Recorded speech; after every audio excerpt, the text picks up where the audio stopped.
Greetings from South Korea. I am Arirang News AI anchor.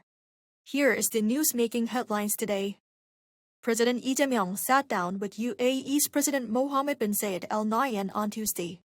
The summit began with an official welcoming ceremony at the UAE Presidential Palace for the South Korean leader, who is on a 3-day state visit to the country.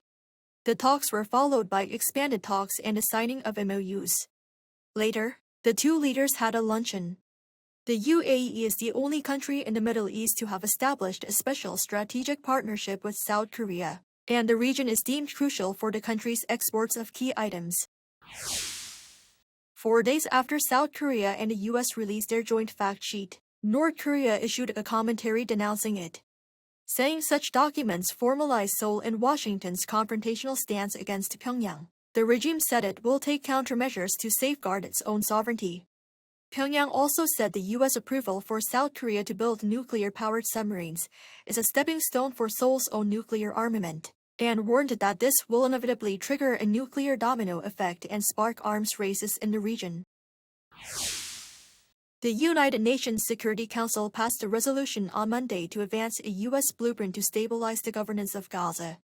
The 50-member council voted 13-0 in favor of the resolution, with abstentions by Russia and China, endorsing the Trump administration's 20-point ceasefire plan. The resolution moves to turn the fragile truce into sustainable peace and will establish an international board to govern Gaza at least until the end of 2027, claiming the move will lead to further peace all over the world and go down as one of the biggest approvals in the history of the United Nations. President Donald Trump said in a social media post after the vote that he will be the chairman of the board, and it will include the most powerful and respected leaders throughout the world.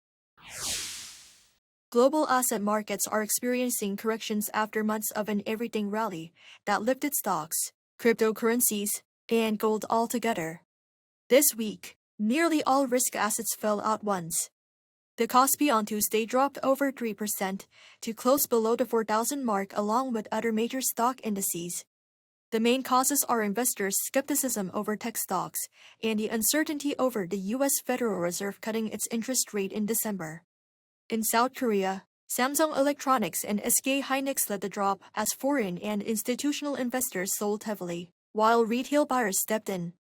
Investors are now waiting to see whether this is just a temporary correction or the start of a broader decline. The Bank of Korea announced on Tuesday that the total balance of household credit stood at 1,968 trillion won, roughly $1.36 trillion at the end of September.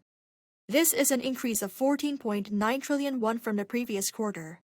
While still an increase, it marks a significant slowdown from the second quarter, which saw revised growth of 25.1 trillion won. The slowdown was led by household loans, which grew by 12 trillion won. Mortgage loans increased by 11.6 trillion won, a smaller rise than the previous quarter's 14.4 trillion. The central bank attributed this to the government's debt management measures implemented on June 27, implemented to tackle rising home prices and a limited number of mortgages being taken out. That is all from me today. Thank you for watching.